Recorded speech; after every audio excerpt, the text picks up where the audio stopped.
Yes, Wayne, if you'll start the live stream. All right, great, thank you. Hello, and welcome to today's meeting of the Academic and Strategic Initiatives Committee. Before we begin, I want to remind everyone that this meeting is being live streamed to YouTube for the general public, and all audio and video is being captured and recorded. We have many campus representatives that have joined us via Zoom to present in academic programs. Thank you again for joining us. And if you haven't already, please go ahead and turn off your video and mute your audio until it's your turn to present. Does anybody have any questions? If not, Heather, can you call the roll? And Committee Chair Lori Harper. Here. Mr. Colby Burks. I'm here, sorry. Okay. Mr. Brent Brandsetter. Here. Mr. Lucas Menzer. Here. Ms. Vidya Ravichandran. Here. Dr. Robert Statt said he cannot join us. Ms. Cheryl Zimmerman. Here. Okay, great. Great, thank you. Want to welcome Colby. He is, again, our new student member. Recent graduate of Morehead State University and is attending law school at U of L. So welcome and thank you for joining us today. You all received the meeting minutes from the March 25th, 2020 meeting in your materials. Are there any objections to those as presented? Hearing none, they are approved as distributed. Thank you all. So President Thompson has to leave us early today. He's got another meeting he has to attend to, so I thought I'd let him have the opportunity to speak first. President Thompson. Thank you, Chair Harper. Good morning, everyone. It's good to see everybody. I do want to welcome Colby on board. I've had a chance to work with him the last year or so, and what a blessing that we're going to have by having him a part of our council. He is, in fact, the kind of not only just a student rep, but the kind of person that really understands education in Kentucky, higher education, and he will be very active. So Colby, it's good to see you again and welcome to your new role. I've done it officially in another setting, but I'll do it in front of this great committee. Yes, I do have to go to another meeting. The governor has put together an agri-tech task force in which he appointed me to be a part of that, and they start meeting here in a few minutes, so I'll have to leave for that. But I did want to say a few things that I think that's important. First of all, later on today, you'll get, or later on in this meeting, I should say, you'll get some information on our new program review process. I had a chance to be briefed, if you will, in great detail the other morning, and I was very happy. Now, I had to tell him, I mean, it's great depth to this. What you'll see today is only just going to be touching on the magnitude of the power of this particular program that we're using. Also want to tell you, we've been actively engaged in trying to get our campuses open. I mean, this morning I started out my meetings at 7:30, and I've already had many phone calls with private and public presidents looking at how things are going, and things are going pretty good. We are, in fact, in the throes of teaching, and so far so good. So please keep your fingers crossed. We hope that we don't have to adjust what we've already put in place. In a few minutes, Greg will give you a little more information about what we do have in place along those lines. I do want to also say that I'm happy to welcome aboard my student advisory group. Met with them last week. I got Heather acting as their advisor. This is going to be a very active group. I'm proud to say that we chose students from around the state that represents truly the body of students that looks at exactly, they look exactly the way we want a student advisory group to look. They're going to be very active. And as you all know, when I started this job, I felt that we should be getting information from as many constituencies as possible, from business and industry, from faculty, staff, administrators, but from students. And that's where the rubber meets the road. I'm happy to be a part of that. We'd love to invite some of you aboard to be a part of that conversation somewhere along the way and introduce you to this group. We're going to be meeting more often than I originally set up, just simply because I want to. So I'm looking forward to that conversation. The other piece, I want to turn it over to Greg, not to take up too much of your time today. We're in this new place, as you all know, and it's a place that I feel that is going to be more permanent than just present. And the way we have to think about this is, how do we develop a strategic process that takes us to an innovative system that we can actually use as a baseline from learning from this pandemic. And so over the next, and the presidents and I are talking about it, I've asked Travis to put together a group to talk with them on our campuses. We're talking to the governor's office, talking to as many people as we can to say higher education is truly the key to get us out of this pandemic, but it's really going to be the key to develop a long-term way of thinking about economic development. So we're happy to say we're focusing on innovation. We're not just focusing on getting us through this now, even though that is something we have to deal with. We just don't have time to not think about how to use this as a learning opportunity. So just to let you know, this is very much not just a topic of conversation. We're getting our fingers dirty as we develop it. So, Madam Chair, I could talk about a lot more, as you all know I could, but I won't do that to you. So you can move on with the meeting. If there's any questions, I'm happy to answer. If not, I'd like for Greg to take up the rest of my time to fill you in on how things are going as far as opening the campus. Sis. Any questions for President Thompson? Okay, if not, we'll turn it over to Greg to give us a campus update. Yeah, I'll keep this brief. I've got to jump off for another meeting as well. We've talked a little bit about the process that we went through with the campuses to get to this point, and recognizing that each one of these campuses sits in a unique community.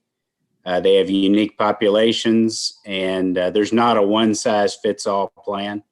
So the approach that we took was, back in May, we developed about 9 categories, things from the academic process, residence halls, dining, how staff were handled, how the campus facilities were handled, and asked the campuses to address each of those categories in a detailed plan, and all did that. All the plans were put together and completed in, I think the last one came in early July. We've facilitated conversations between the campuses and the Department of Public Health around those plans, and President Thompson has worked Dr. Stack into the regular president's meetings that he has. So we've got that communication at the state level, and the campuses are also working with their local public health agencies, which is every much as critical, because we're bringing a lot of people back into these communities, and it has an effect on those communities, and the local public health officials are the ones that are best positioned to guide the campuses and help with that. While the plans were unique, there's some common themes. One of our requirements is that, as a bare minimum, you've got to adhere to state, federal, and CDC guidelines. Everyone's obviously doing that. Everyone has implemented a mask policy for any common space or any, basically everywhere except a private office or an individual dorm room. And that'll be in place as long as the public health officials feel that needs to be in place.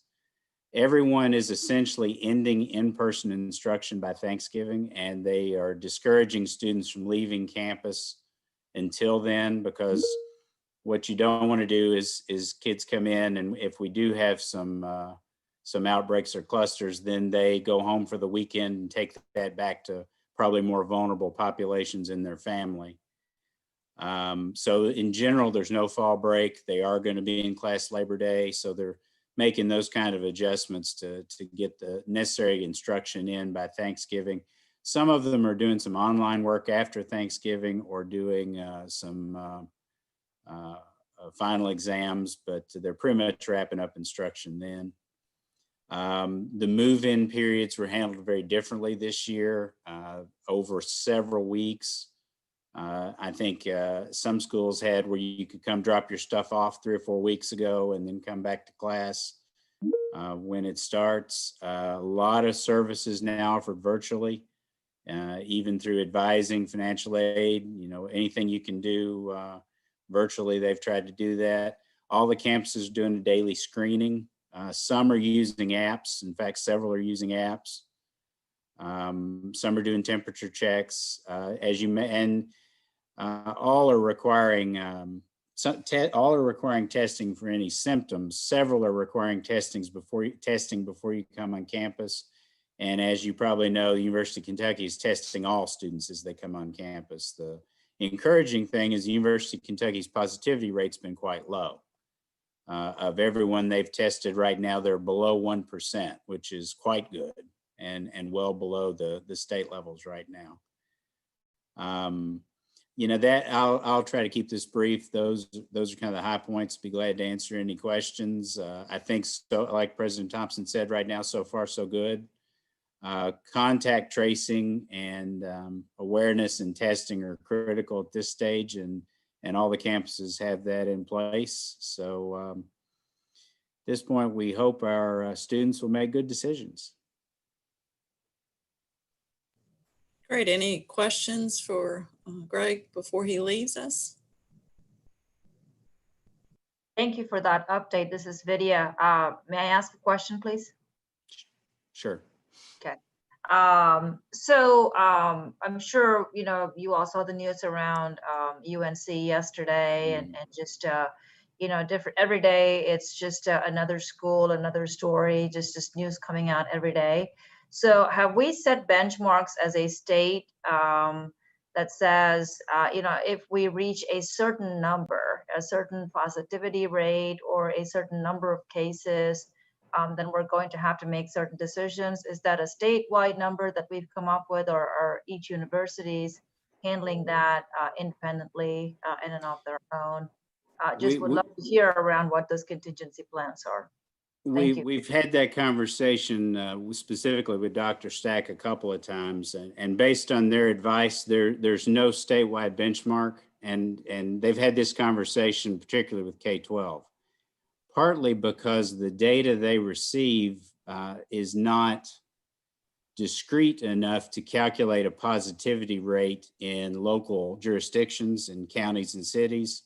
So it's hard to set a threshold or a target. What they're trying to do is work closely in that community. For example, if we begin to see, and I'll just pick one at random here, I'm not singling anybody out, but if we start to see increasing caseloads in Murray after the students come back, for example, public health's well aware that our students are coming back, and they are monitoring these locations more carefully because of that. And it's a little more art than science probably on that threshold, because you have to predict the future. By the time you begin to see campuses or cases go up significantly, you're kind of on that progression that's it's going to roll out for 2 or 3 weeks. So there's no specific numerical benchmarks, but it's more of the effect on the local communities, I think probably is the best way to sum it up. Would you? Yeah, Greg, I think you said it right. And let's talk about UNC Chapel Hill. So we'll have an example. They had a lot of positive cases, but that's not the reason why they went online. The reason why they went online, because of the escalation that was happening in the community, and they knew for the next 3 or 4 weeks that it was just going to get worse. So it wasn't a threshold that you may think of as a magic percent. It was that they knew they were increasing. In Kentucky, looks like we plateaued again. We'll see. But there they were predicting even more increase. They hadn't come close. So that's the reason why they went on. It wasn't necessarily their cases alone. So a lot of people don't understand how that necessarily works. But Yeah, we've had meetings with Dr. Stack over and over again on that very question because everybody thinks it's like a magic item, but communities are the threshold by which this is judged on and not an overall statewide number. So that's Greg, you did a good job of answering that. Thank you for clarifying. Appreciate that. I have a quick question if we have time.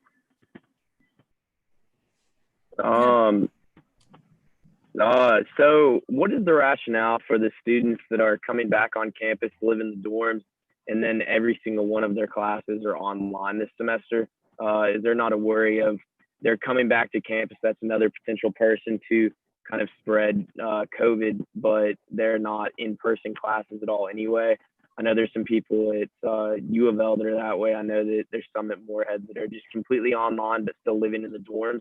I didn't know if there was just a rationale for why they're still there, even though there's no need for them to be, I guess, is what I'm saying.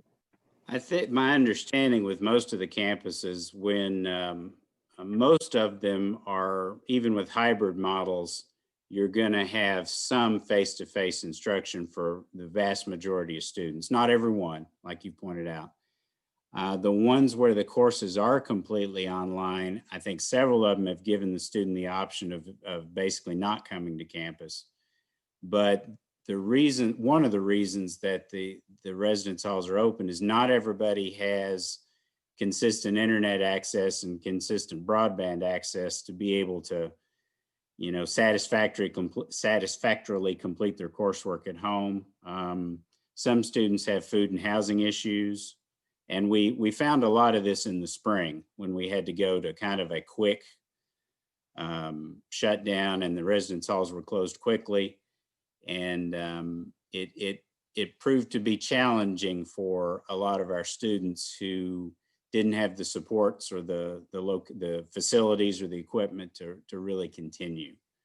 So that's my understanding of why that they're, and probably even if you saw this with UNC Chapel Hill, they're leaving their residence halls open for international students, for students that don't have broadband access at home. So all they've actually stopped is in-person, in-class instruction. They've continued to keep their student support services open.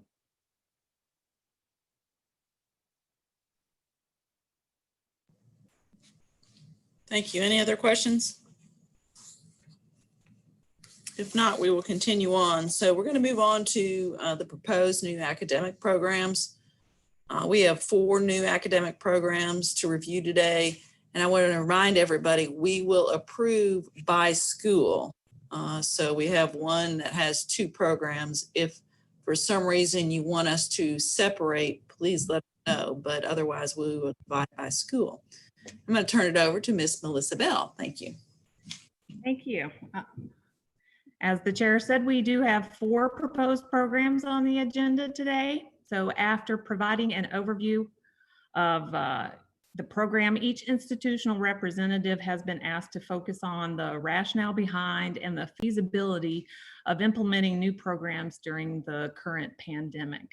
So first up, we have 2 from Northern Kentucky University. The first one is a bachelor's degree in applied software engineering.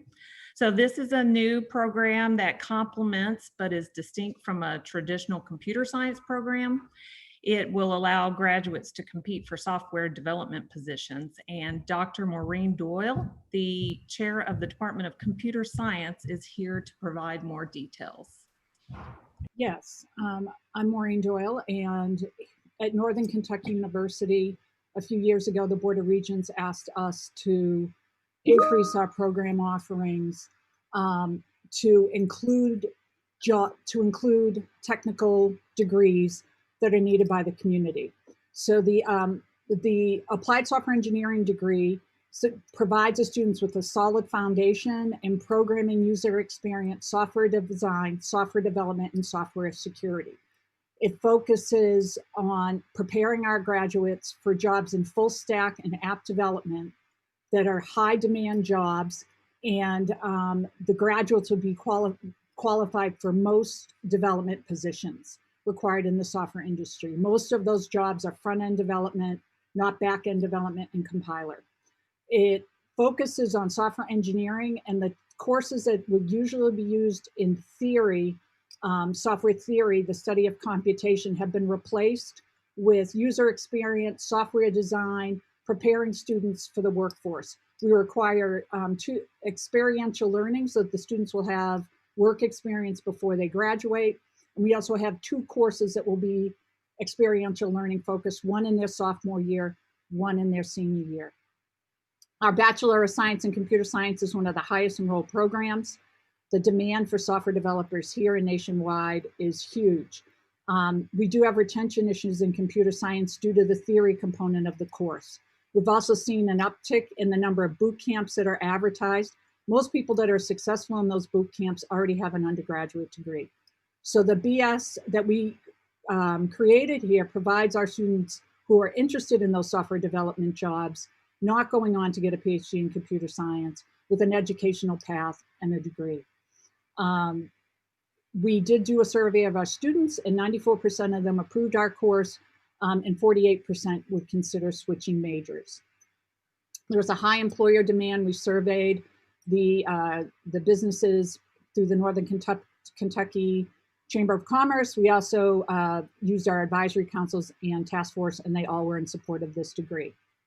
We consulted faculty with extensive industry experience and the IT Leadership Forum in forming the degree, and we worked with a cohort of industry professionals and how we put this course together to make sure that our students would be able to get co-ops and internships early as possible. We also tried to synchronize it with the degree programs at community colleges in computer science, providing them a path if they wanted to continue to get the degree. Most of the schools in Kentucky have a bachelor in computer science, but the AS degree is different for that focus on software development. The program is needed now. Software development can be done at home during a pandemic. These courses can be done online. With the addition of the courses in philosophy, leadership, professionalization, and technical writing, we really are preparing the students in multiple dimensions that have been requested by the employers in the area. Is that answer everything? And are there questions? I have a question. This is Luke Menser. Hi, Luke. As a computer science graduate myself, I have a question.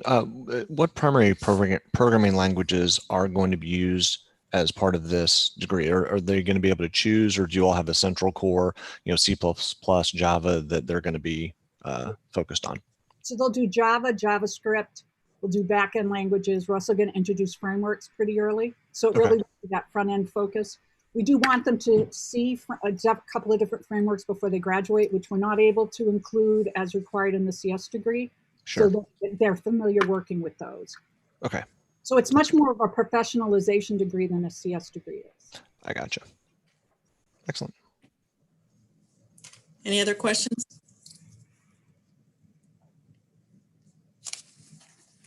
All right, so next up we have something known as an OTD. It's a Occupational Therapy Doctorate. So the Accreditation Council of Occupational Therapy and the American Occupational Therapy Association have recommended that the OTD be the entry-level degree for the field by 2027 or 2028. The demand for occupational therapists is high, it's growing, and it's growing faster than the supply of graduates. So this is a high demand program, and Dr. Dale Stevenson, the Dean of Health and Human Services, is here to provide you with more information. Thank you, Melissa, and good morning. Just to let you know, I'm pinch hitting for my program director, Dr. Terrence Anderson. He had a family emergency. So yesterday he asked me, and I'm here to give you a brief overview of the program. This is a 36-month, 9-semester entry-level doctorate of occupational therapy. It will graduate evidence-based practitioners, and they're going to work in settings such as schools, hospitals, nursing facilities, homes, and workplaces. In terms of student demand, if we look at the national scene, the American Association of Occupational Therapy, in their annual report for 2017 and 18, stated 46,500 applicants for 8,029 slots. Of those 8,029 slots, only 702 were entry-level doctorates. And I will further that entry-level doctorate theme that Melissa was talking about. It's interesting that the accrediting body was in their last meeting was mandating that the programs go to entry-level doctorate. And since then, very recently, they've backed off on that. And this is, I guess, from my understanding, has happened a couple times. They're back to master's level, but I'm sure when they meet next year, they'll have that same type of conversation, which is the reason we feel good about us pursuing this entry-level doctorate. On the local level, in terms of student demand, I know Dr. Anderson did a survey of regional programs with occupational therapy as a degree, and programs within 120 miles. There were 1,000 plus applicants who were not admitted to occupational therapy programs due to those programs being at capacity. In terms of employer demand, the U.S. Bureau of Labor Statistics in their 2016 to 2026 projection showed a 24% growth in the number of jobs. And the Kentucky Center for Education and Workforce Stats reported that occupational therapy ranked number 6 in terms of the 25 fastest growing Northern Kentucky local workforce area occupations. And for 2014 to 2024, they show a 39% growth.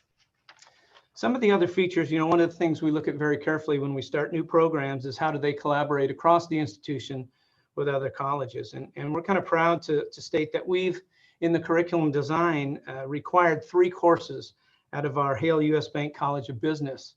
And according to my program director, that is unique amongst occupational therapy programs, which typically do not reach across colleges. Our feeder programs at NKU will be exercise science, health science, biology, psychology, and neuroscience.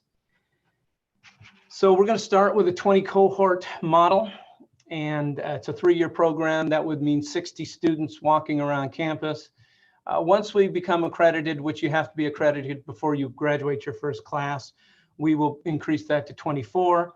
The learning environment for those students will be our state-of-the-art health innovation center, which has a dedicated occupational therapy lab in it. And then the other interesting point is with the coronavirus, COVID-19, we've seen an increase in occupational therapists because apparently some of these very sick individuals, as they begin to get better, they have very profound generalized weakness and have difficulty even functioning doing very basic tasks. So we don't see this thing in terms of demand decreasing at all. I'll be happy to answer any questions. Do we have any questions? Okay, if not, that will take care of the academic programs for the Northern Kentucky University. And we have no questions. Do we have a motion? So moved. So we have a motion by Ms. Zimmerman and a second by. I'll second. Thank you, Mr. Metzer. All those in favor signify by saying aye. Aye. Aye. Pose like sign. Thank you. Motion carries. We will now move on to the University of Kentucky. Melissa. Okay, we have one program from the University of Kentucky, which is the PhD in Health Services Research. This program is in direct response to the need for research to improve healthcare access, quality, and costs. It'll build on other health-related programs at the university and at UK Healthcare. In fact, some UK Healthcare researchers have already expressed interest in this program. Because it builds on other programs, no new faculty are needed, and many of the existing courses will be utilized in this program. Dr. Ty Borders, who's the director of the Rural and Underserved Health Research Center, is here to present on behalf of the program. Okay, thank you for that nice summary. And let me just add a few more comments about the proposed program, and then I'm happy to take some questions, of course. So health services research can be described as the study of the determinants and outcomes of health services use. And we're very interested in studying 3 major components of the performance of the healthcare system and conducting studies that really have applications for improving those elements of its performance, especially the accessibility of healthcare, not only the access in terms of financial means such as insurance, but also the organization of health services. We're also concerned about the quality of health services, because the reality is that a large proportion of healthcare services that we receive are not following clinical guidelines. And then thirdly, the cost of health services, because we all, I think, know that the cost of healthcare is extremely high and represents one of the larger segments of the economy in the United States. So this program will train students to go into positions in academia or the private sector, such as for insurance companies or large healthcare systems, to study these issues and make recommendations about how to improve access, quality, and cost. We have found that many of our students in our DRPH, or Doctorate in Public Health program, which is much more public health and practice oriented, have really preferred to pursue a PhD in health services research, which is why we've decided to propose this degree program. I'll also note that there are very few of these types of programs in Kentucky or surrounding states. And in terms of employer demand, we have found that many of our students who have received a DRPH have been successful in pursuing and receiving employment in the federal government, such as the CDC and other federal entities, as well as for academic positions. And this program, we think, will really prepare them even more for those types of jobs after graduation. As was mentioned earlier, this is a very interdisciplinary, multidisciplinary degree program. So many of the courses are already offered on campus in other departments, such as economics, in pharmacy, in biostatistics and statistics. So we'll be adding a few new courses in our Department of Health Management and Policy, but to a large extent, this program will take advantage of many existing courses on campus. So with that, I'm happy to answer a few questions. Questions from the committee? Hearing none, since this is the only academic program at the University of Kentucky, do we have a motion to approve the program? So moved. Thank you, Luke. And a second? Second. And a second. Thank you, Vidya. All right, all in favor signify by saying aye. Aye. Opposed, like sign. Thank you. Motion carries. Now we will move on to Murray State University. So our last program is an EDS in agricultural education. So this is a specialist degree, which is a degree designation that's unique to the field of education. It's above a master's degree, but below a doctorate. The proposed program is completely online with a national market. It requires no new courses and no new faculty. And there are no similar programs in the state and very few in the nation, actually. Dr. Brian Parr, who's the Assistant Dean of the Ag School, will provide you with further details. Good morning. Thank you for the opportunity to present this degree this morning from Murray State and the Hudson School of Agriculture. As mentioned, it is an EDS, a specialist degree in agricultural education. It's a 30-hour advanced degree above a master's degree that I would have normally said is designed for high school agriculture teachers, but very quickly we're increasing more and more middle school agriculture teachers as well as elementary agriculture teachers across the country. A huge push, particularly in the state of Georgia right now, for elementary agriculture teachers. We have about 300 agriculture teachers in the state of Kentucky and about 11,000 across the country. A lot of demand for this program, as was mentioned, very few in the country, not another in the state, very few period that are completely online. Right now, we have about 160 students in our master's degree program, and nearly a third of those are current in-service agricultural education teachers. This degree will certainly benefit them professionally as well as financially, as they can stand to get a rank upgrade and the subsequent pay increase that would go with that, and the knowledge gain to benefit their students on a day-to-day basis. We have a built-in group that's waiting on this degree, and so the demand is there. We have approximately 10 students that are finished with their master's degree that are wanting to move into this degree before they move into the EDD. It does dovetail perfectly with the master's degree that we offer that's completely online, and the EDD in P20 leadership with the focus in agricultural education and leadership. Essentially, this degree pulled the first 30 hours out of that EDD and placed it within this degree. As I mentioned, it is a 30-hour degree. As I mentioned before, lots of ag teachers across the country, and this is a growing field. I don't know, we could talk a long time about that, but agricultural education is still on the upswing, particularly into middle schools and elementary schools and in more suburban and urban areas, but definitely on the upswing with about 6 new programs started within the state in secondary schools here in Kentucky this past year. So we have the built-in need for it. We have the built-in clientele. And we are also, with the increased need for agriculture teachers at the elementary, middle, and secondary level, we have an increased amount of teachers that come into the profession through an alternative means of certification. And that's okay, but these teachers definitely could use the benefit of having some extra pedagogy classes that may come through this type of a degree, as well as the theory and practice that may come through this type of degree. And so that makes it even more important that those students that have come through a more technical agricultural background and made their way into the classroom through some means that we would traditionally have considered an alternative means to have access to a degree like this.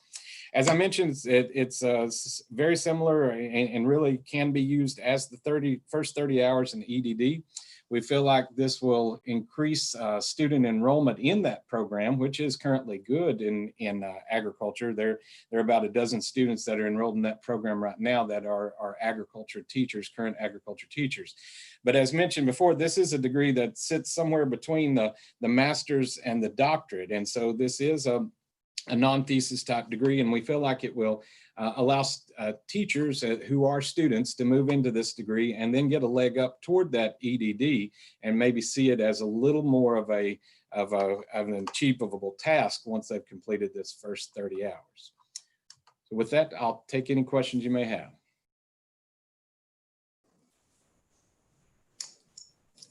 Questions out there? If not, I would entertain a motion.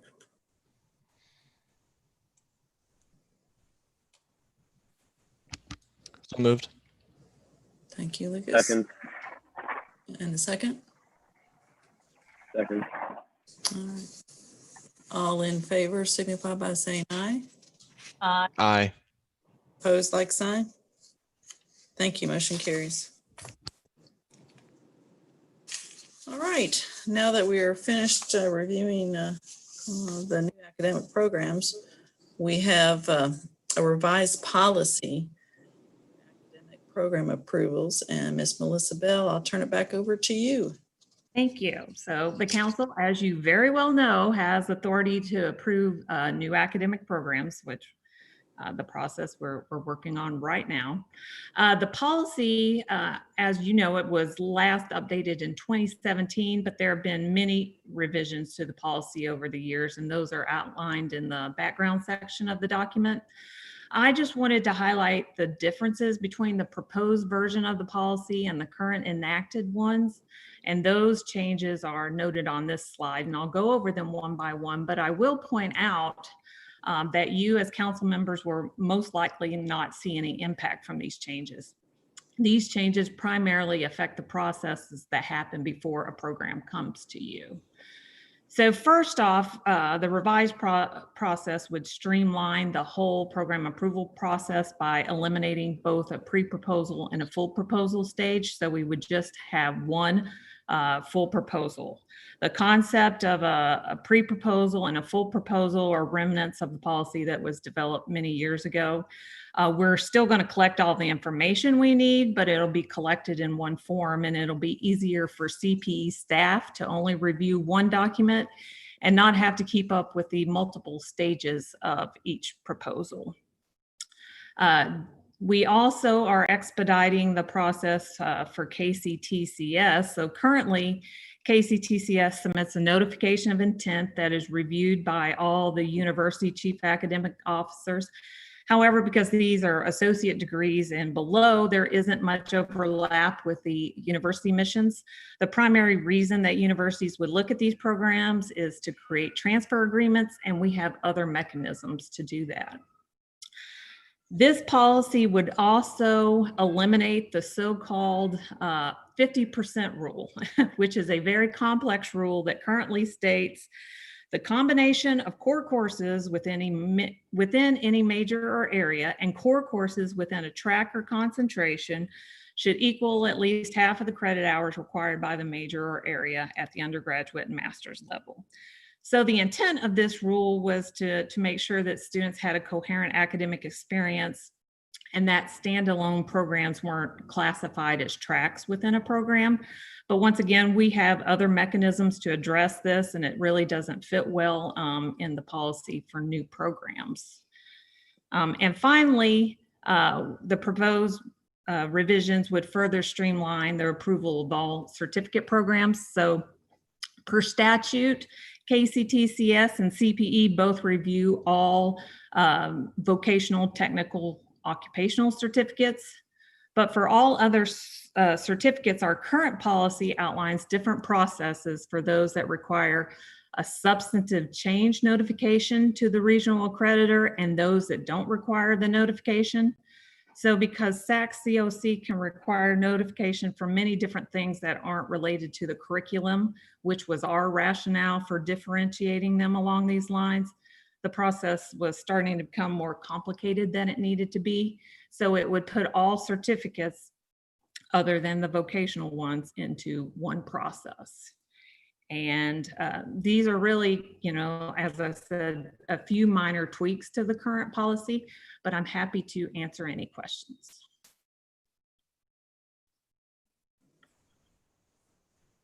Questions for Melissa?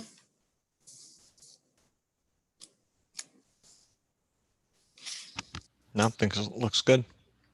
Okay, if not, then we guess we need a motion to approve the revised policy.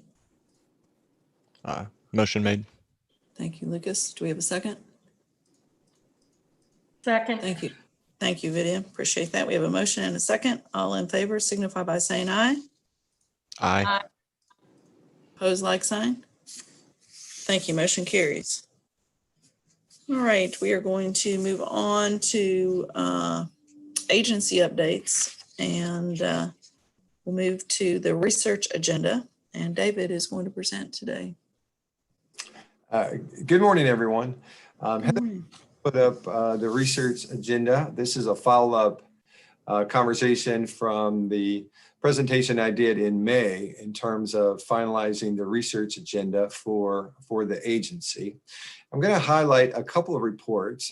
As you guys well know, this committee is critical for my team, the data research and advanced analytics team, to present when we have the time to get into the details with you guys and help us disseminate the results of the research and move that to actionable items on our campuses and in our other constituents and state leaders. And so I'm going to highlight a couple of the key reports that we feel like you guys should be aware of, and then we can talk about dissemination and presentation to the bigger council.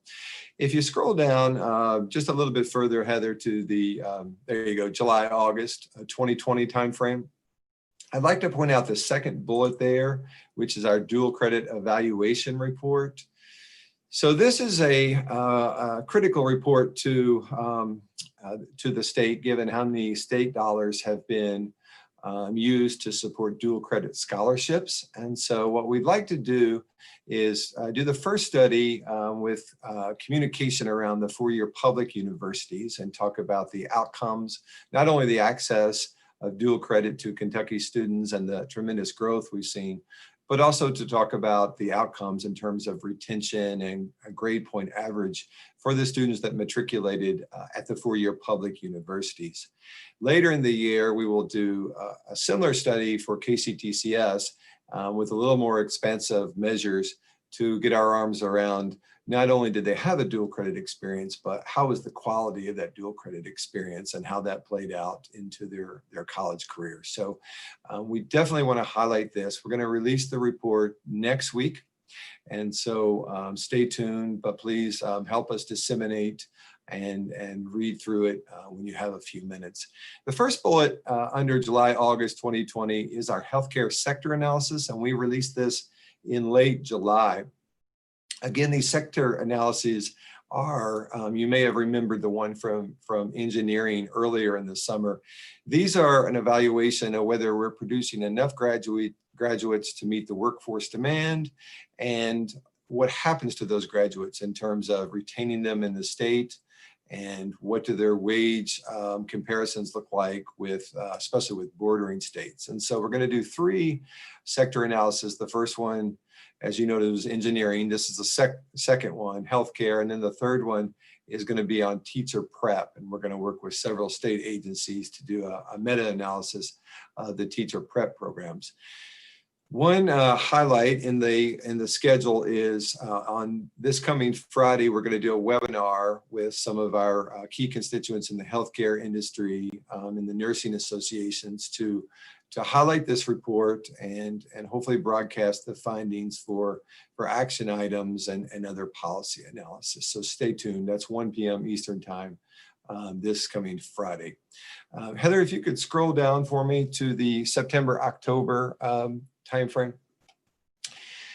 The first bullet there is a partnership that we have established with our University of Kentucky Martin School of Public Policy. And so we are partnering with some econometrics folks to really look deeper at the sub-associate credential. You guys know it best as the short-term certificates, many of which are coming from our KCTCS system.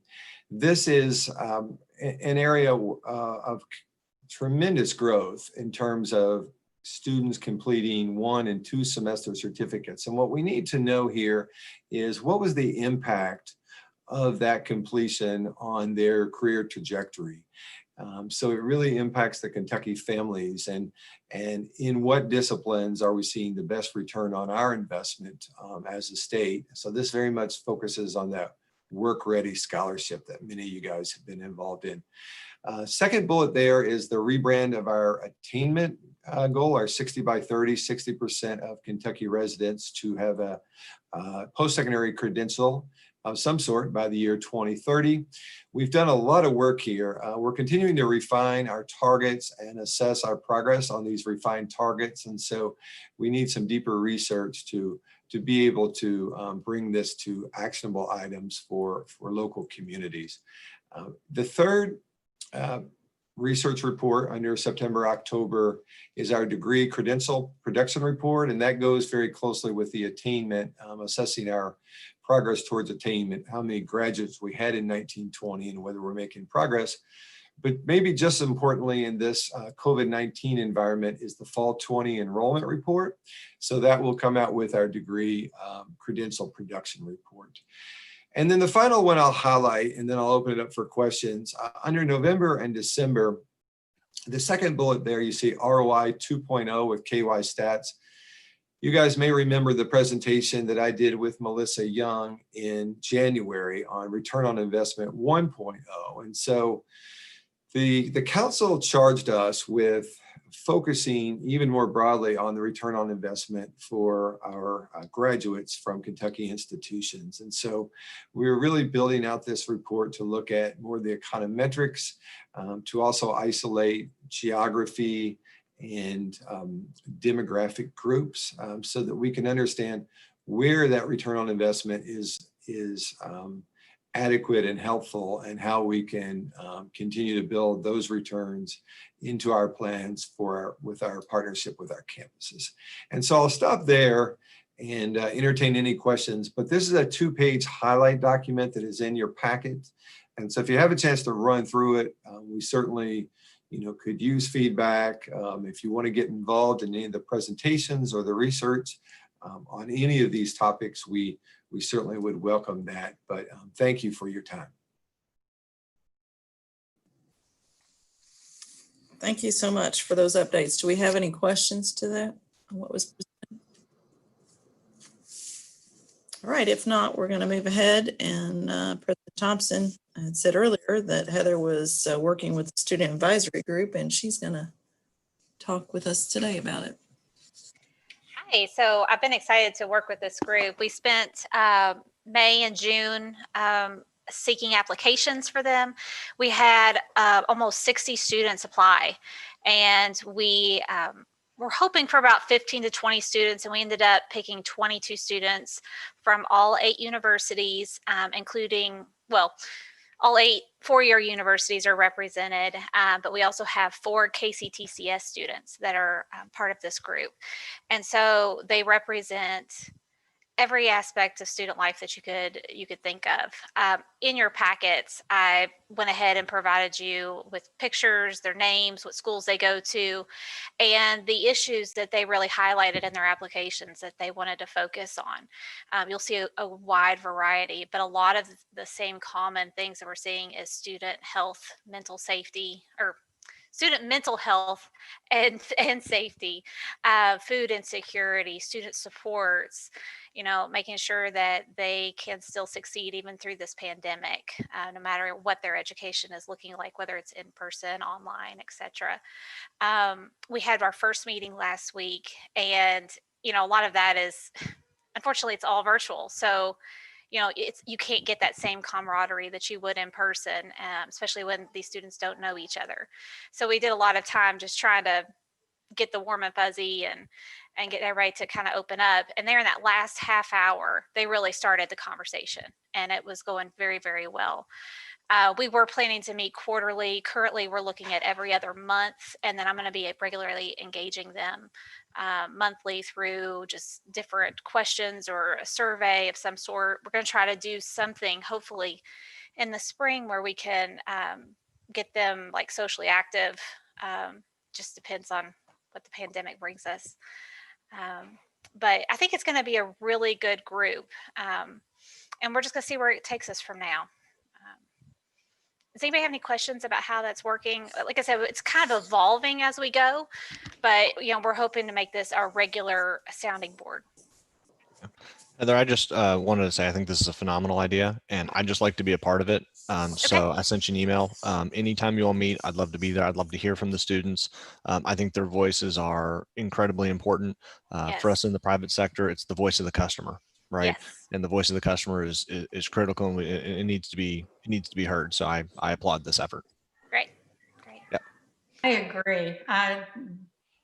Lucas got in there before I did, and I think this is one of the best things that it just always seemed like we might touch. I know you all touched base with them a little more often than we did, but as a council, we only saw them kind of at the one event that we would do with the school presidents and the representatives. And I think exactly what Lucas said is that they are our customers, and that to me their voice ought to be like way a little more than individually any one of ours. Right. Well, and what's great is, as we come to this time where our strategic agenda is about to, or goes through 2021, we're not quite on that planning trajectory yet, but their voices will be critical in that. And then anytime these, with everything going on, their voice is so important right now. But what I did forget to point out that's great about this is we have students that have dropped out and come back. We have adult students that are parents. We have 2 veterans. We have one of our veterans, he has college students of his own. So it's not just your traditional group. It is a wide variety, and it's going to be fantastic. I can't wait to share with you all what we get going. I've also talked with a few of the Board of Student Body presidents, just the new members. They haven't elected their chair yet, so I've not spoke with them, but some of them are interested in maybe having a collaborative group meeting because, while they are representing their student bodies as their official thing, making sure they are connecting with those people as well. Heather, how often are you all meeting with this body? Is it monthly, bi-monthly, or every other month? Currently, it's every other month. Okay. We're set to meet again in October, but Okay. I plan to engage with them regularly. Gotcha. Looking at maybe a Twitter page of some sort. I don't know. So it's all new, and there's so much that we can do with this. Yeah. I will also say that I'm also keeping up with K-12's student advisory group and listening in on their meetings, and I'm going to try to maybe see if there's some way we can work together or somehow. I'm not sure what to do with that yet, but it'll be nice to help to see how those are working. Yeah. A Twitter account would be great. Great. Okay. Thank you very much. We're going to move on, and Lee is going to introduce a new staff member. Lee? Let me start my video here. Good morning, everybody. I am delighted to announce a new staff member we have at the council. Amanda Ellis comes to us from the Department of Education, where she served really as the #2 in the agency, guiding a lot of the work of the K-12 system in Kentucky for a number of years.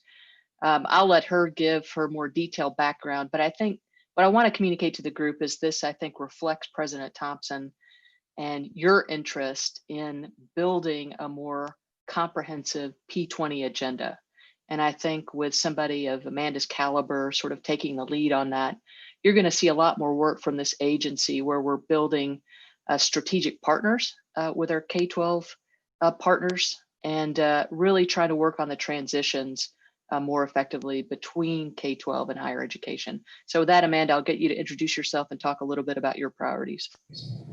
Absolutely. Good morning, Madam Chair and committee. It's a pleasure to be online with you. I look forward to meeting you in person and actually the rest of the office. I've been quite virtual for a while, but it's been great and a great onboarding. As Lee said, this is a really natural transition for me. I've been in public education this will be my 24th year starting this fall, and I've been a principal, I've been a curriculum coach, middle school teacher, adjunct professor at a couple of times, and now I have had the pleasure of being here at the department. I was the associate commissioner over the Office of Teaching and Learning, the chief academic officer, and deputy throughout my time at KDE. And so my work here is a very natural transition into really strengthening the P20 journey from the time students enter into the educational system all the way through their post-secondary experience and into the workforce. And so my focus is really is to help CPE achieve their goal of the 60 by 30 by really helping to prepare what you all would call customers, our students, right? And how to enter post-secondary successfully and transition all the way through to stay. And part of that is their firm foundation in their K-12 experience, their P-12 experience, quite honestly, if they have the opportunity for that, really increasing their access and awareness and being really in tune to families and knowing what students know and what they don't know. To Heather's point, connecting really the students in the middle and high school really to start having exposure to what's out there, the post-secondary experiences to ultimately get them to their career.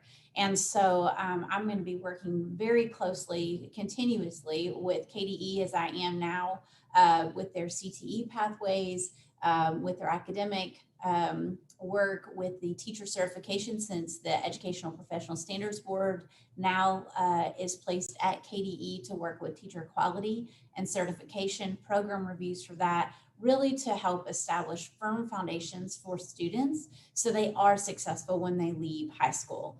So the 3 buckets of work that you'll be hearing me talk about and will be integrated with, you'll hear me work with Melissa a lot. I meet with her team 3 times a week to really stay in tune with the academic affairs of post-secondary work to ensure that I am relevant and stay aligned when I'm working with our K-12 partners. But really the teacher workforce, diversifying the workforce, teacher workforce, working on quality programs, ed prep programs. I'm really working closely with the EPSB, which is the Educational Professional Standards Board. I'll be Aaron's proxy for that.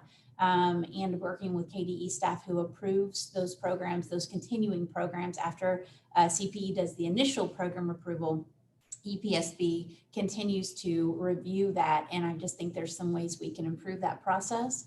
There are strategies to work with our partners on diversifying the workforce. Teacher workforce only shows about 4% diversity, which is pretty small. So I think there's some work we can do around that.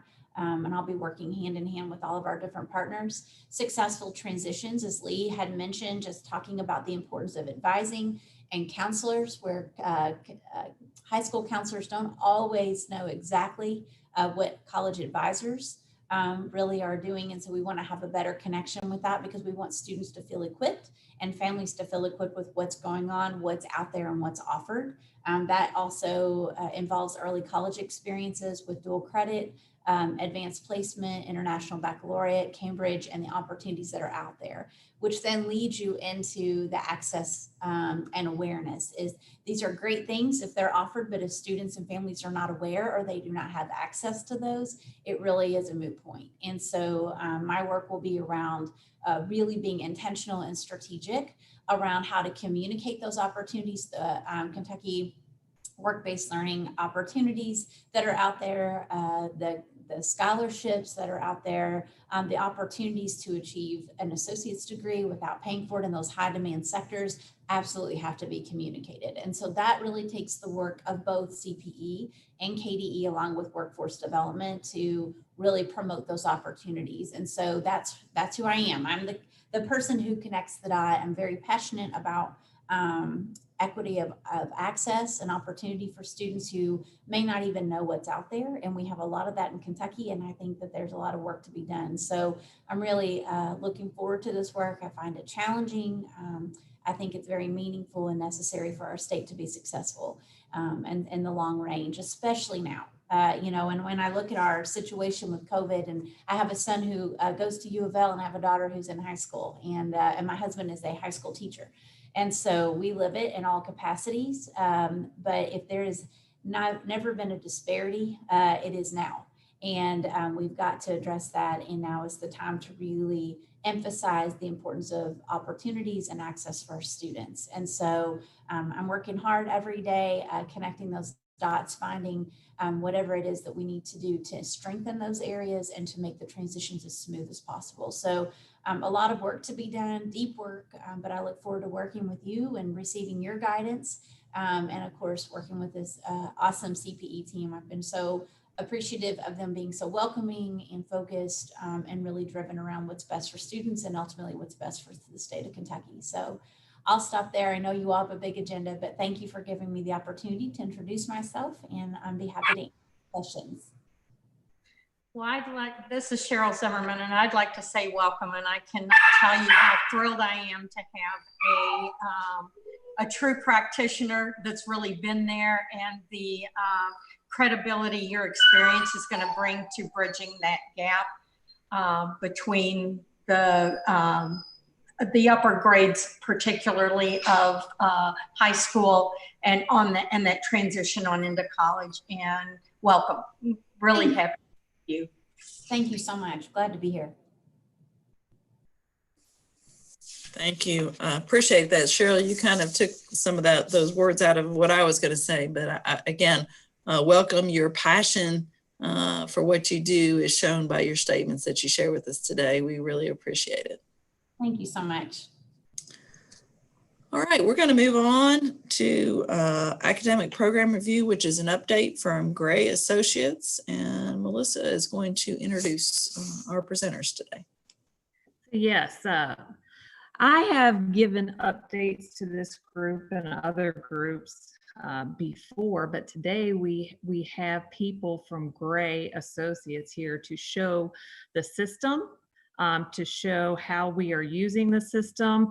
It's a very, there is a lot of data here, and I am so glad that Mary Upchurch and Elizabeth Adkins are going to do a presentation for you, but we are also joined by Bob Adkins of Gray, who can answer any questions. So I am simply just going to turn it over to Mary.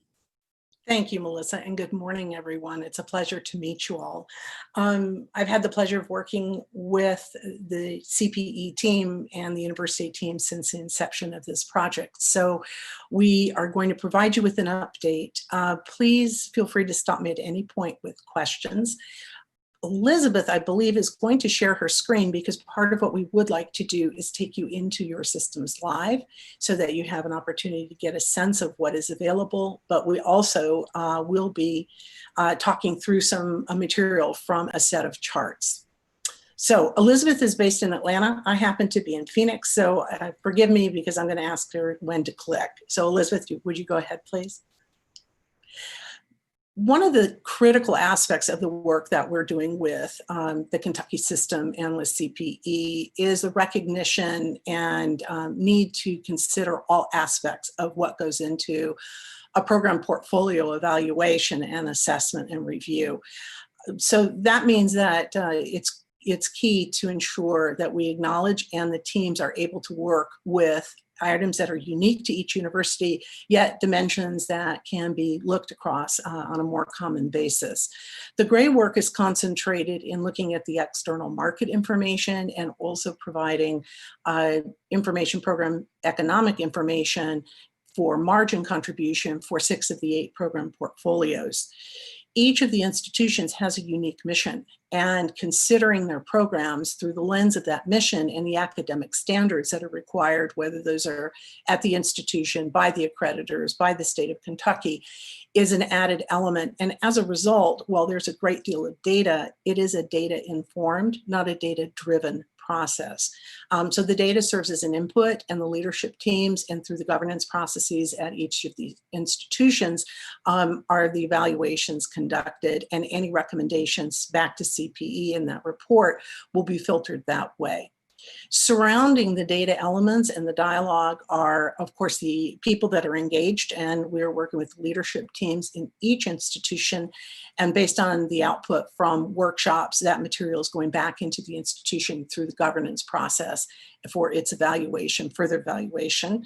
And then there's a process that surrounds it. Some of that is data itself and how it's constructed. The other aspect is there's a workshop process for dialogue and engagement with teams that is cross-functional in nature. So it engages academic team members, administrative team members, and operational team members as well. Elizabeth, please flip. Just a brief summary about what the project work is focused on. It's really about supporting you with the data-informed process to help CPE and the universities perform a comprehensive statewide program review, something that can be consistent and comprehensive as well as standardized. So there are several key objectives that are noted here. There are 3 major building blocks in the deliverables that we are working on, either have completed or in the process of finishing for you.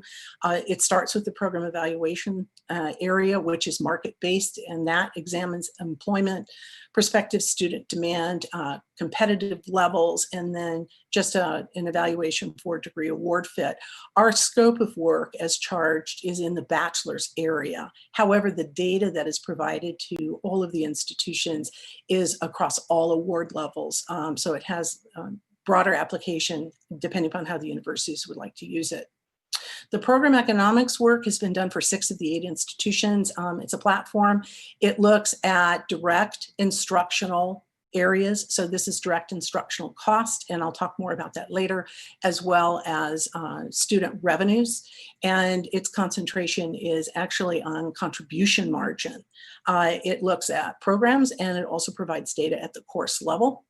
And then the program workshop is the marriage point between these points of information and data and the other two that I mentioned, the academic standards and the mission of the institution, so that there is a strategy dialogue and preliminary recommendations that emerge out of the workshop across the portfolio in the areas that are noted here. Possible new programs to consider for START, those that are currently offered but have growth potential but may require some investment of resources, those that are strong, positive, and should be sustained, and possibly, if there's a program towards the end of its life cycle, one that may be considered for sunset or suspension. Out of that workshop, then, that, as I mentioned before, goes back into each university's internal process, and ultimately will be provided back with recommendations and report due to CPE at the end of the year. Elizabeth, please flip. From a project standpoint, the original plan, I believe, if you recall, was for us to be finished by the end of June at the latest. The pandemic had different plans for everyone, so there was a small interruption. We have restarted, and we expect to have this work finished sometime in the fourth quarter of 2020. The program economic systems are built and are in use and been transferred to each of the universities that are involved, the 6 of the 8. The program market analytics systems as well are in place for their use. The internal data that is provided by the schools, the enrollment, as well as completions information, is embedded in the systems for where it's been provided to us. Workshops are half finished. We just completed a 4th earlier last week. I've lost track of time. And we have 4 more that will start up in mid-September and go through October. Finally, the best practices documentation and implementation guidance. That is policy guidelines that we've been asked to provide information to CPE for and documentation for it. Dashboards are already in the systems for use. Updated market information and other items, economics information are already embedded in the system, and they will be continually updated. Let me stop here and see if there's any questions. Okay, go ahead, Elizabeth. One thing before I start in to provide you additional information on the systems, and as you look at data, market data is a key area of the evaluations, and it is customized. All of our data metrics in the market system, there's over 50, are anchored in a geography, with the exception of 2, which are at the national level. Those market definitions then help guide how the data is organized. And there are 3 standard definitions in use for all of the schools, the state of Kentucky, university service regions, and of course the United States market. But then custom markets were developed with each university based on their needs, where they saw it made the most sense for their schools, so that when they're looking at programs, they have a balance between demand and employment information, and also some clarity on the competitive set. That definition then is anchored, targeted with program scoring rubric. This is something that is customizable. It involves the metrics that I mentioned, the over 50. It weights employer, student, and competitive metrics at the market level. There is a standard CPE rubric that every school has, and when we work in the workshops, that is the baseline for discussion. And then each school has had the opportunity to customize those rubrics based on what they think makes the most sense for their plans, their strategies, and what's occurring in their marketplace. The use of that program scoring rubric bumped up against the market it's drawn against produces a program market score. And that becomes an area in which then programs that might be in different fields can be compared in relationship to market potential. And so it changes. If you change the market, it can change. So knowing which market is most important becomes very relevant. But the combination of those serve as the underpinning. And in a moment, we're going to show you a market scorecard to give you a better sense of this. Elizabeth, please flip. Thank you. So let me spend a moment about the program evaluation system. It deals with market opportunity, program position in that market, and ultimately can be applied across the portfolio to look at the portfolio where it's positioned in relationship to growth opportunities and other variables. It has 4 major categories in them: student demand, which is prospective student demand, and interest; employment, which is drawn from the markets that are involved, and this is employer demand. There are a series of dimensions available in that area. We have more than one set of data sources. And right now, in a COVID and hopefully soon a post-COVID environment, that will be very important, because prior trends may change. And we've seen some of that already. And then competitive intensity. One comment about this: oftentimes everyone is thinking about competitive alternatives in terms of on-ground institutions. Even before things changed in March of this year, there was a significant amount of online competition drawing students that might be within the Kentucky borders to institutions outside of the state. And so the competitive intensity area looks at that as one of a key variable, as well as the other more standard presence of competitors in the system. And then finally, a category about degree fit. In this instance, it's really more about making sure that the programs are being looked at that are in relationship to the award level they're at. Go ahead, Elizabeth. This happens to be a program market scorecard. It has a tremendous amount of data on it, and by no means will we take you through all of these variables. But let me just point out, and thank you, Elizabeth, you were going to hone in on this. All programs, and there are 1,400 plus programs in the system, all of the program classification codes can be evaluated and are evaluated on the market data that is available related to that program. And again, I want to point out, related to the geography that this data draws from. In this case, the scorecard is looking at the state of Kentucky, and the program we're looking at is a finance program at the bachelor's level award. On the far right-hand side, you're going to see a green box that shows 55 as a number. That's the number of points it got based on the scoring rubric. What's really relevant is the deep green color that is associated with it, because on the percentile breakdowns, this is in the very highest percentile. It's a very attractive market program. And when you look at the areas that are driving that, you'll see that student demand is very strong in this space, and employment demand as well. This happens to be a competitive program, not surprisingly. There are 10 campuses in the state that have graduates with it. And there are some national online elements as well. But nonetheless, every program, whether it happens to be a current program for each of the universities or a new program for that university, does have a program scorecard. And based on their scoring rubric, it would reflect the areas of weighting that becomes of importance to them. For programs that are offered in the current program portfolio, program economics data is also included at the bottom of the scorecard. And that way, at a glance, anyone working with the program can see very quickly what the program economics are for a particular period of time. And we'll talk about the elements, the dimensions on that in greater depth. Let me just stop and see if you have any questions on this. Okay, this happens to be a subset of what's on that program scorecard. It deals with job postings. And while we have job data on the scorecard, both BLS sourced as well as employer sourced, there is a separate system also available to every one of the institutions and CPE that drives into greater depth. It does so for student demand, it does so for market demand in relationship to brand searches and program searches, international data, and also employment data. And this happens to be a look for the state of Kentucky for jobs that are requiring bachelor's or above degrees, and what it looks like in terms of what the job titles might happen to be.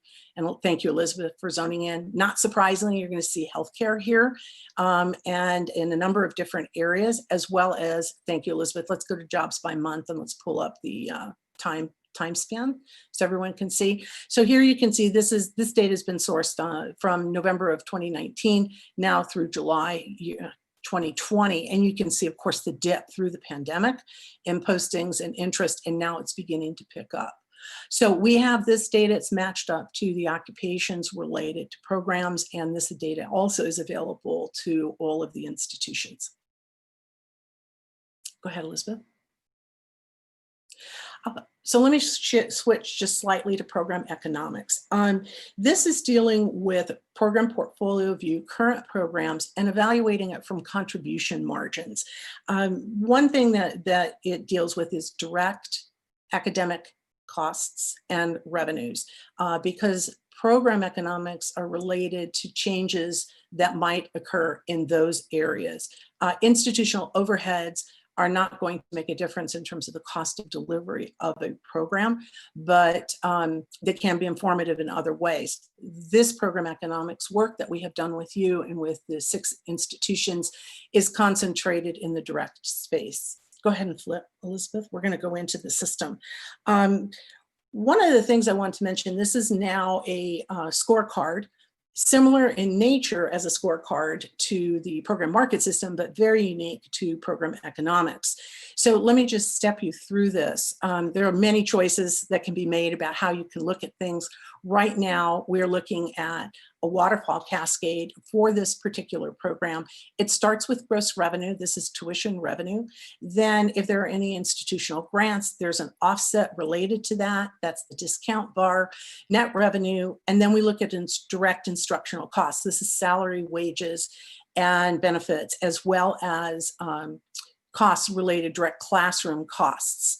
One other comment, the gross revenues also include fee revenues, and then on the instructional cost side, if there are actual direct classroom costs, they're captured here to land at a contribution margin. So you can see in this particular case, it is a heavily discounted program in terms of the students that are participating in it. And to help put those numbers into context, there is actually a degree of thermometers that give you the comparison of how this program compares to every other program in the institution. So this is institution centric. The gross revenue is very high. It's in the 80th and above percentile. However, it's heavily discounted. It's also in a very high area, as you can see, being up in the reds.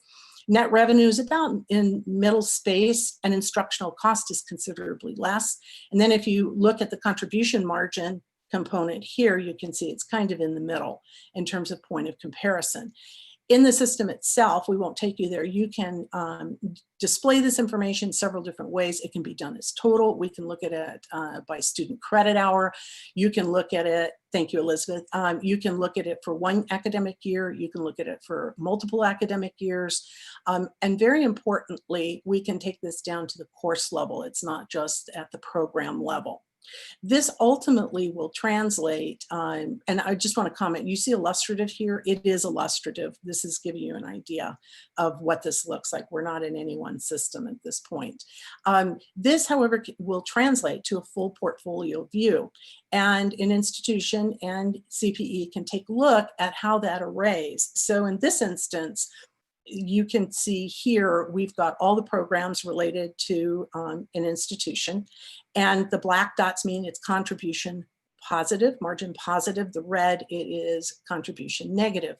The majority of programs, not surprisingly, are contribution positive, and that goes for small programs. That's not unique to Kentucky. That's something we see all the time.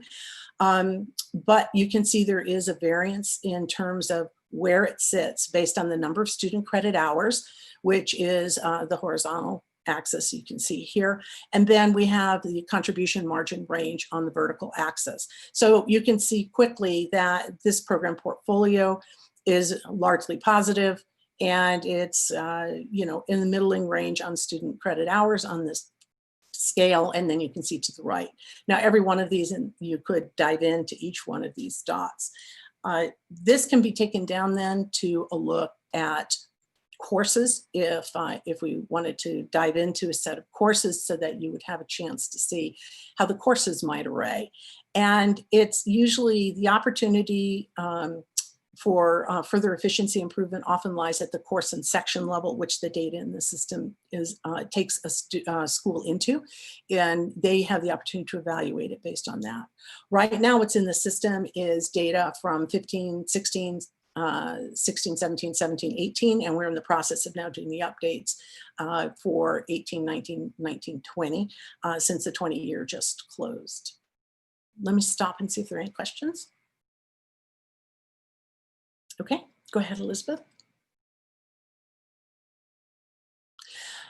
it's wrapped together. The input from the program economic system and the view from the market data system are brought together in a 2-day workshop, program workshop. It involves the university leadership, and as I mentioned, it's team driven, it's cross-functional.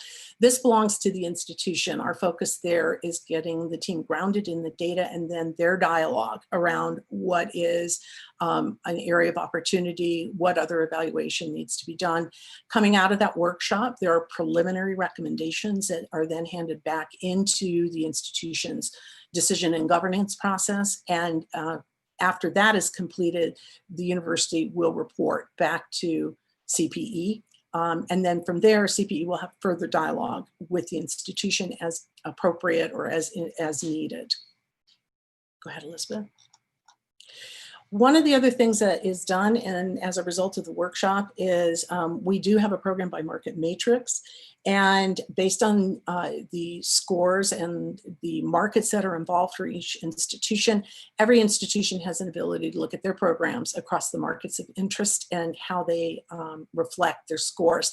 These previously I pointed out, deep green was in the highest set of percentiles, blue is above average, yellow is average, and if there's pink, it's in the under 40th percentile for performance. This happens to be a CPE matrix, and so here it does carry the US market scores. We're using the Kentucky scoring rubric. And then for the universities, we are using the primary market that they have designated.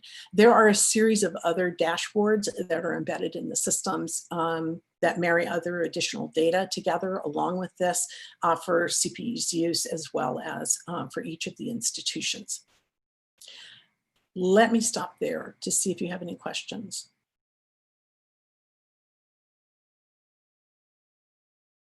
It's so quiet. It's just a lot. It's a lot to absorb. It is. And as Dr. Thompson had said, there's actually quite a bit more information.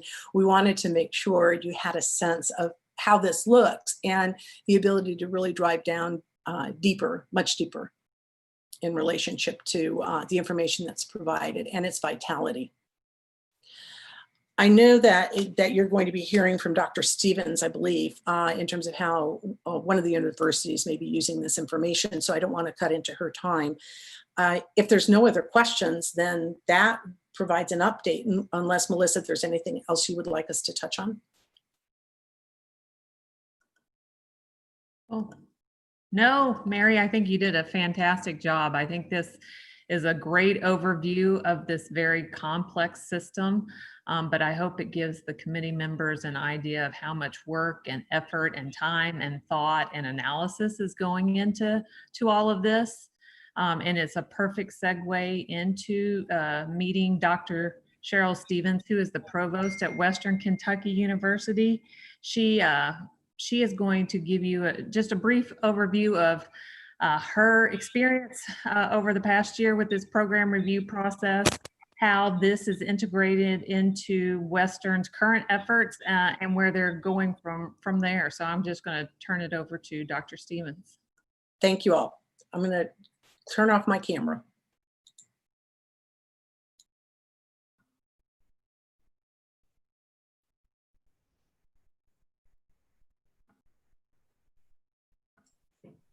Can somebody turn on my camera? Because somebody turned it off. The host has asked you to start your video. Okay.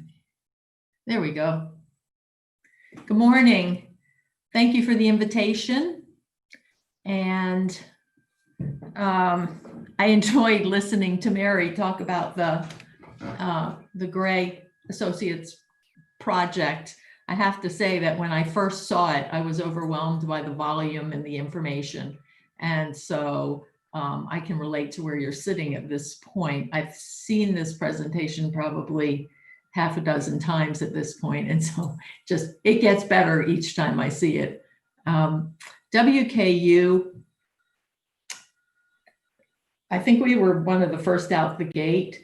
We were excited about this project. Part of it was that we had undergone our own what we called comprehensive academic program evaluation process about maybe 2 years ago already.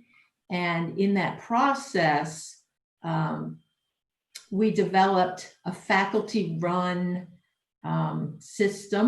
evaluation system that involved the faculty providing a self-study of each of their academic programs, and then various levels of review through the academic channels and a final university committee review.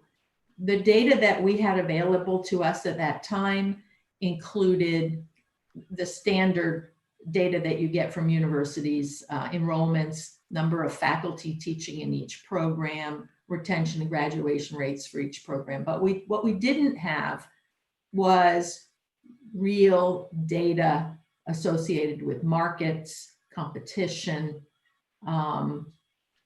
graduation rates that we would have benefited from if we had had the opportunity to start this project earlier.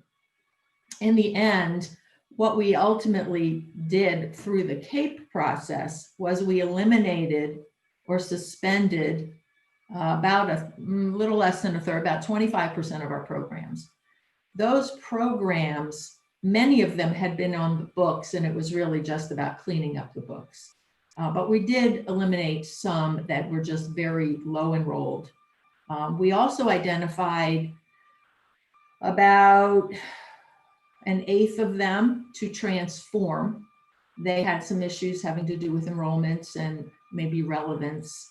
About half of them maintained, and then just a handful, 15, to grow or enhance. So our recommendations to eliminate, transform, maintain, or grow were very much like the gray outcomes that they were using when we started this project. At this point, having the data, we didn't have to actually go through then and start a new process. We built on the process that we already had. And so the workshops that we had at first, where we had, I can't remember, 25, 30 people in the room learning to use the platform, was really important for us. We had strategic people in place who could train others, and they represented each college on campus, plus several administrators, specialists like our distance education person. So we have broad training at this point on campus, and faculty are getting much more comfortable with using the data to inform their approach to curricular development. On the front end, we use the gray platform data for student interest, competition, completion rates, and potential employment. So when we think, what we have is lots of conversation on campus about certificates. There's been a drive over the past few years for certificates, especially with respect to the value they bring as stackable credentials. And so the expectation that these programs, these certificate programs, would be relevant and market-driven and enhance students' employability is something that we talk about all over campus. And the gray data give us the information that we need to know if an idea for a stackable credential is a viable one. So examples of, and I should also say that we've revised our program evaluation system, our processes on campus, to include a requirement that they look at a program scorecard for each program that they're proposing. So the ones that we've put in place this year using the gray data are data analytics, cybersecurity, game design, graphic design. You see the commonality there having to do with a lot with computer use or applications of using technology. Epidemiology was another one that we put in place. The epidemiology was interesting because looking at the gray data, we didn't get a good sense for employability because the data lagged a little bit with respect to the jobs. And for epidemiology, because we're in this pandemic, the public health group really thought that it would be something that would be needed in the near future, even though the gray data didn't really support that in terms of the number of jobs available. Paralegal studies, that was very applied. And then there's one that we put in place on workplace communication. The other thing that we did was that WKU is moving into a decentralized budget model this year. In fact, is our first live year. And because of that, we have to think about what is the best way to use the dollars we have and what kind of return on investment we're going to get from those dollars, especially with respect to growing existing programs or investing in new programs. I have a pretty good example of a program that's got a lot of interest and growth on our campus, and that's criminology. And the issue with that is that if you look at the gray data, criminology doesn't have a great starting salary and it doesn't have a lot of jobs. But what we've learned is that it's kind of a generalist degree and there's a lot of interest and it's a path for students to get through college and go out into the job market as a more of a liberal arts, humanities type person. And they're getting jobs. They're just not getting jobs the way we might like them to get jobs. But the point is that when you have a program like that, you use the data to inform whether or not you're going to invest in it for growth. And those choices really have to happen at the college level, even maybe the department level. Because again, we're in a place where we have limited dollars. How are we going to invest those dollars? We've also begun, and I think Mary talked about this right at the end, we've begun learning to use how to use the data to identify efficiencies in our curricular offerings. So what we want to do is align our program needs with instructional support and program offerings and enrollment.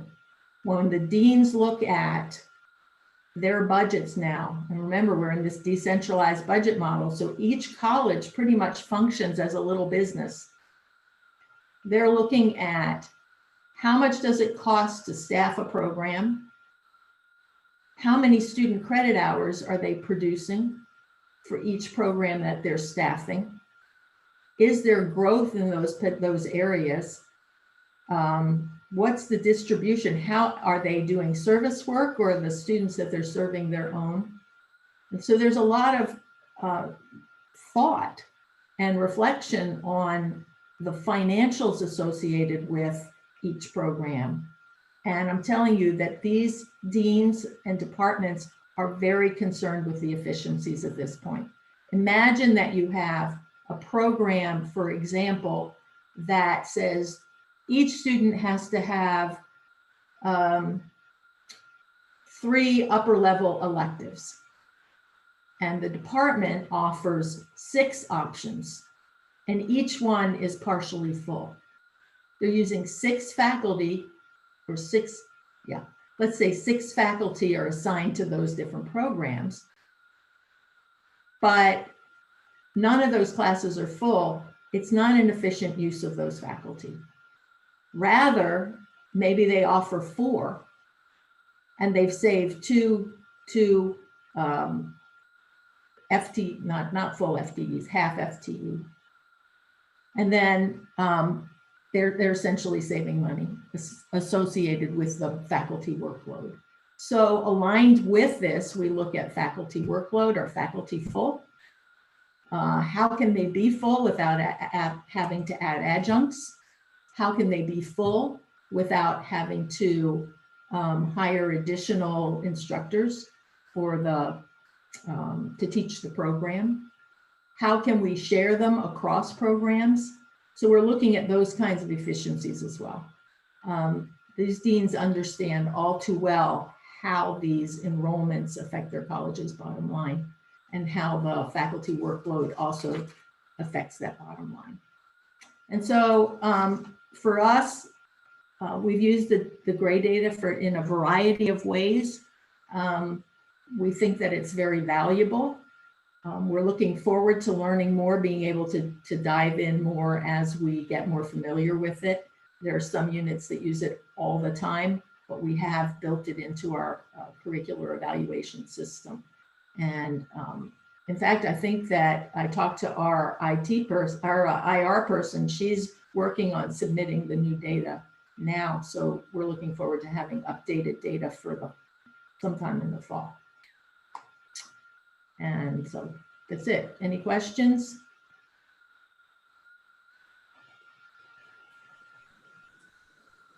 I appreciate kind of you sharing how you've used, I guess, the gray data. So.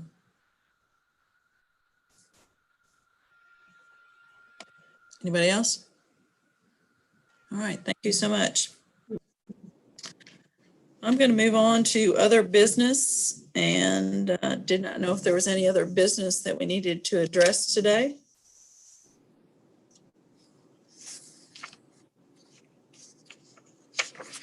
Okay, as you all can see, the CPE staff has continued to work and continue to drive for their end products, even though we've been working from home and dealing with having small group meetings and things like that. So we chatted a little bit last week about it seems like it's working very effectively with the tools that we have today in this environment. So I wanted to thank the campus representatives for being with us today.